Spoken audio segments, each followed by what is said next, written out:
Hi folks, this is Mrs. Gershon here. I'm going to go through your words this week, reading them to you. As I'm reading, I want you to see if you can kind of pick up some of the similar sounds that I'm saying. We are still going to be working with vowels, so you're going to want to concentrate on that as I'm reading the words. I'm going to start right here in this column with part, and I'm going to work my way down. So we have part, harm, wear, stare, square, heart, bear. Back up here to the top, care, fair, pair, sharp, wear, hair, shark, stare. In our last column, starting with hair, start, chair, pair, dark, pair, fair, and bear. Now, as I was reading those words, you were probably noticing that you heard a lot of the R sound, and oftentimes R's actually control the vowels in our word. So we're going to look at some different combinations of how R is controlling our vowels. Sometimes R makes our vowels sound short, and then sometimes R makes our vowel sound long, depending the combination of letters that you put together. So up here in the top right hand corner we have our first pattern. We see AR. Now AR together is going to make a short A sound where R is actually doing most of the controlling here. I'm looking at our bold words up top, such as in the word part. We hear R. I'm looking through some of my words here and I'm seeing harm, AR. I'm also seeing,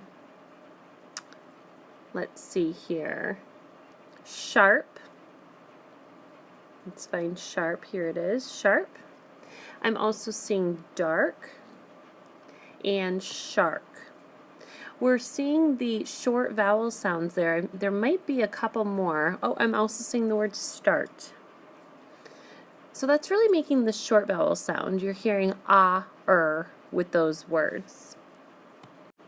Now, as I was reading through, you probably noticed that when I said the word heart, it's the same sound right here in this first column. It's the same sound as part, harm, shark, sharp, start, dark. You hear heart. Now, there's a very simple explanation for why heart is spelled E-A-R. Back in the old days, a heart that was spelled like part, harm, and shark, a heart was a male deer. So when they were spelling the word heart, they had to use EAR because AR was already taken in the word heart. So yeah, heart is going to be one of your oddballs this week. Now the rest of our words this week are going to be long vowel sounds, and you're going to notice that there are a couple different ways that you can make the long vowel sound where R kind of does the controlling. I'm looking at this first one, A-R-E, that I put over here on the right hand side. A-R-E is going to say the word air, or the sound air, I should say. So I'm looking through my words here. I have stare, pair, I also have fair, bear, and I also have, let's see, hair. Now you might be wondering what some of these are. Oh, bold at the top, care, and square. So you're hearing that air sound as you're saying that. Now there's a couple words I want to bring to your attention. Pear.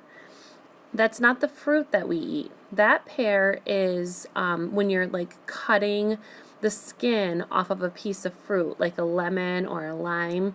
That's called paring the fruit. The hair in this middle column also, that is a large rabbit. Then down here, I have fair. Now this fair is not like the fair you go to play games, or if something is fair or not fair. This is actually like the fare you would have to pay to get on a bus or a train. It's a payment, it's money. And then bear down here is not our animal. That's like walking in your bare feet. You have nothing on your feet. So we have another long vowel sound that's making the air sound other than A-R-E, and it's A-I-R, like in the word hair, which probably makes more sense to us because A-I-R actually spells air, like the air we breathe. So I'm going through my words here and I see fair. That is like the fair, whether or not something is fair or not fair. I'm also seeing the word stair, like your staircase at home that you walk up. I have chair, pair, that is putting together a pair of socks, something that matches. So those are our AIR words. I may have missed one, but I think when you do your sort, you'll be able to find it. Now, you might be noticing I have some words that I haven't underlined yet. And I did that for a reason, because we have this pattern that is also making the air sound, but it looks really funny to us.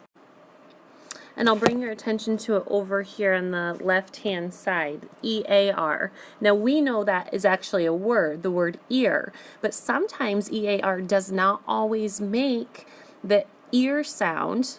Even though E is in front, it makes the air sound as well, such as in the word wear, like wearing your clothes. I also have bear, there's the animal. And I also have pear, there's the fruit. And I think those are all the EAR sounds that actually say air instead of ear. Those are going to end up in your oddball because they do not match the other two long vowel sounds where A is actually in the lead. Now there is one more word left, and I'm going to bring your attention to that word right now. It's the word where in the middle, like where are you? Now where is spelled E-R-E, and that is going to have to be an oddball as well. Now that is like where are you? The reason we're spelling it with an E-R-E here is because you'll notice that where, E-A-R, was already taken. So you'll notice this week, kiddos, that first of all, we have the air sound and we have the R sound made in a couple of different ways. If you need any help, please raise your hands. You will also notice this week that we have some homophones, so words that sound exactly the same but they're spelled differently and they mean something different. So you're going to want to pay attention to that when you do your sentences this week. And on the day that I'm giving the test, you're going to really have to listen to your sentences so you're spelling the word correctly that I am explaining in a sentence for you. If you're unsure of any of the homophones this week, please raise your hand and I can come and help you with that as well. Happy sorting!